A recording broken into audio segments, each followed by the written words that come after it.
Hold on 1 second before I start. I know it's in here. I remember putting it in here. Where is it? I left it at school again. Does that look or sound familiar? Does that happen a lot in your home? Does your child forget or lose everything? Have you tried everything that you possibly can to just get them a little bit organized? This video is for you.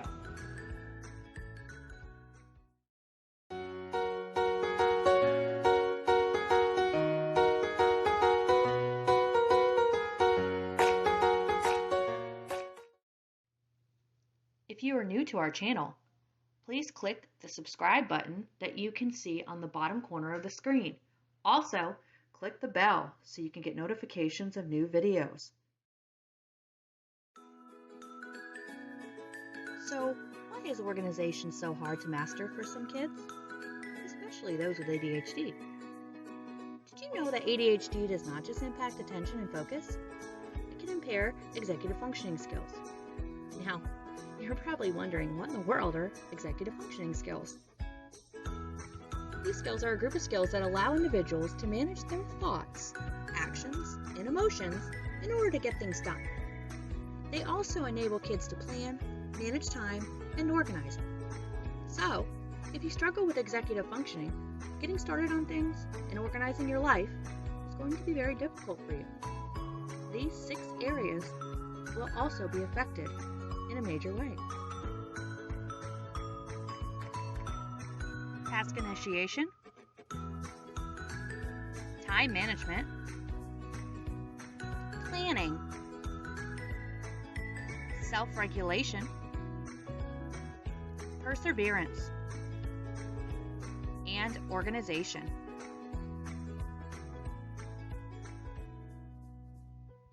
Tip number 10. Have a home and school communication binder. This solves the problem of things going missing in between home and school, such as homework, flyers, and notes. Many times a child that has little to no organizational skills will just throw what they receive from school into their backpack, not think about how they'll find it later, or when they'll find it later, or if they'll find it later. This also goes for things going to school from home. How many times have you heard that your child has left something at home or your child leaves something at school? This will definitely help. Our home and school communication binder is very simple.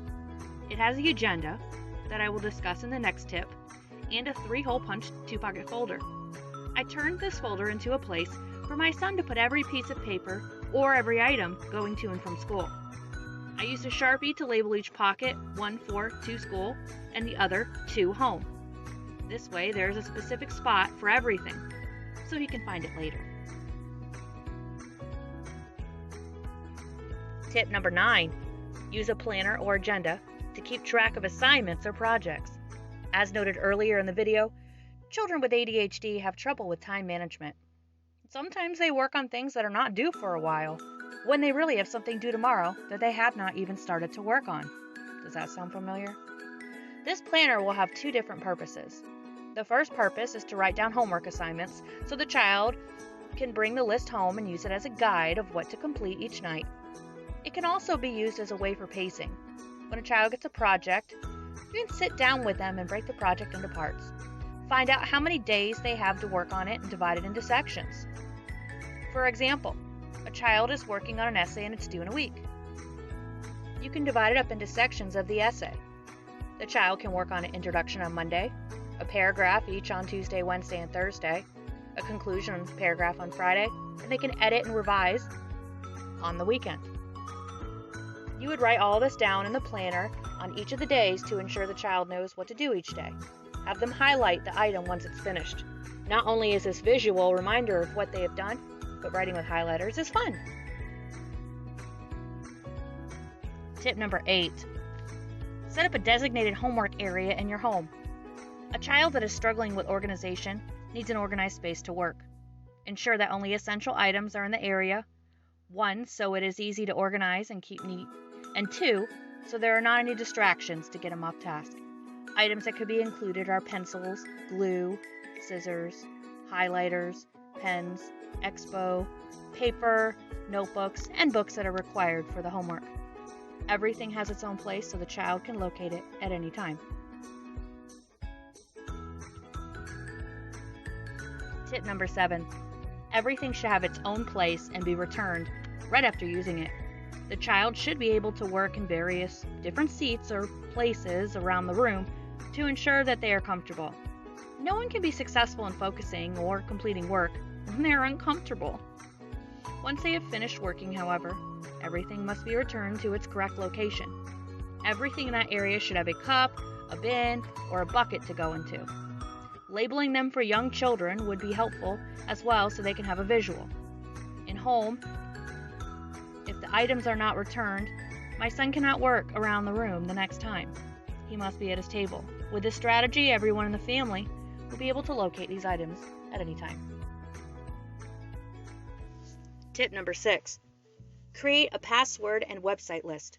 This was a lifesaver while we were distance learning. Going through every website that your child utilizes for school will be very helpful. Write down the web address and then bookmark it on your child's computer or save it on the home screen of your child's device. Then you're not typing it on the website every time. On a sheet of paper, write the website name, the username, and the password for every one of the sites. If you do not feel comfortable posting it in a visible place, put it somewhere your child can easily access it while working online.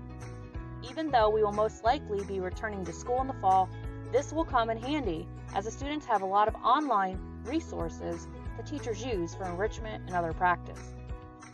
I did not post our list here, but a picture of my son and his online learning, as I do not want to share our information. Always be smart online. Tip number 5. Does your child always forget to write down those spelling words? Do you never know that your child has words or what they are because they lose them before they get home? Most children agendas or planners have a section every week for spelling words. First of all, make sure you know your child's schedule for vocabulary words, sight words, and or spelling words. Have your child's teacher double check that your child has written them down or that you have a copy of them. Post a whiteboard in your child's homework area. Write down the words on the whiteboard, and this way your child cannot lose them and will see them every time they go near the homework area. Tip number 4. Create a new kind of to-do list.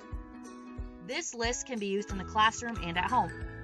Creating a to-do list for each individual thing that your child has to accomplish that day will help to keep your child working and on track.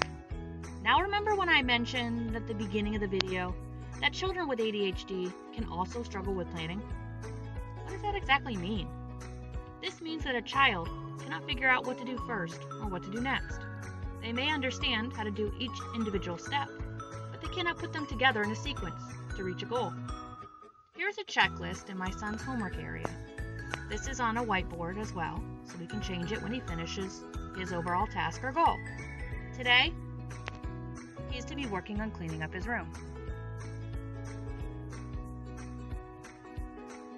This is too broad for him, so we will break it up into sections. He will pick up his Legos, then pick up his blocks, put his clothes in his drawer, and put his trucks away in the bin. Try to avoid doing more than one overall goal, as having too much to do can and will be overwhelming, and it may cause your child to feel stressed, and then they won't be able to complete the task. You can always add things on after your child completes each task that you would like them to do. Tip number 3, create visual schedules. Visual schedules are a lot like a checklist for younger children who do not understand written directions without a visual. This is a schedule that you can use for things that must be done in a sequence over a period of time. These steps can be specific or a little broader. This is so a child knows what to expect next in the schedule or next in the day. This is not necessarily a list of steps to accomplish a goal, like with a checklist, but more of an agenda. This is our visual schedule for my son's distance learning this year. it was hard for him to have that school structure, when he was not in school. This helped to keep him on track, and once we finished the morning, it was time for lunch and a break with his tablet, or for him to do something he wanted to do. We put it in a frame so he could use an expo to check it off, and then we can use it the next day. It is so much easier to organize your day when you know what to expect.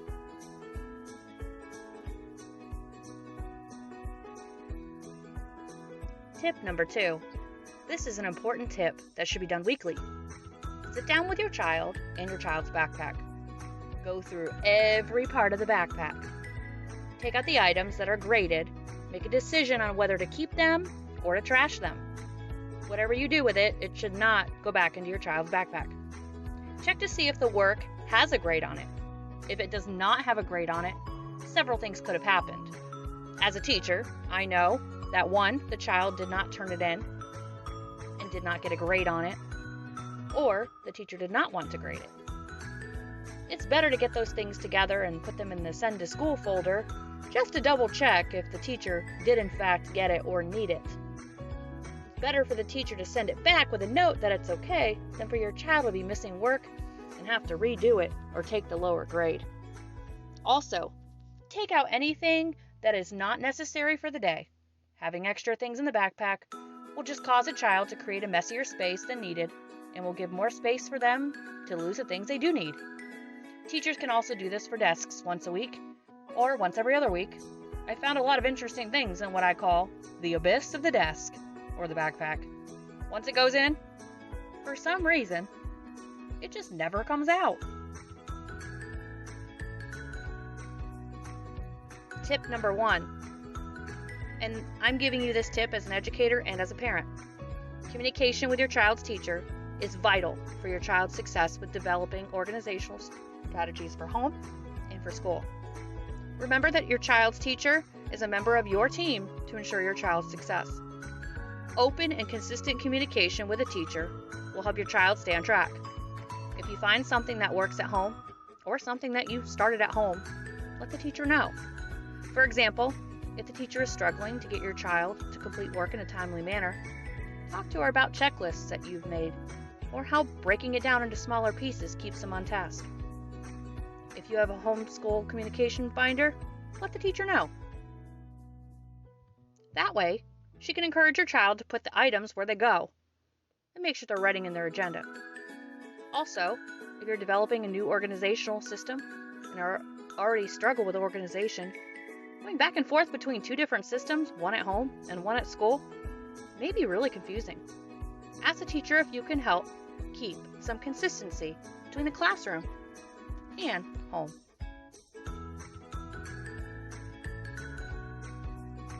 For all of these tips, remember that at first, especially if your child is really struggling with being organized, they will need guidance to remember how to do these organizational strategies. They will need a reminder to do so, and they will need to be taught very explicitly to do so. It's not a habit yet. Eventually, they'll be able to do this on their own. It just takes consistency and modeling. If you found this video helpful, please like our video. We'd love for you to be a part of our family, so subscribe to our channel and hit that bell for notifications of new videos.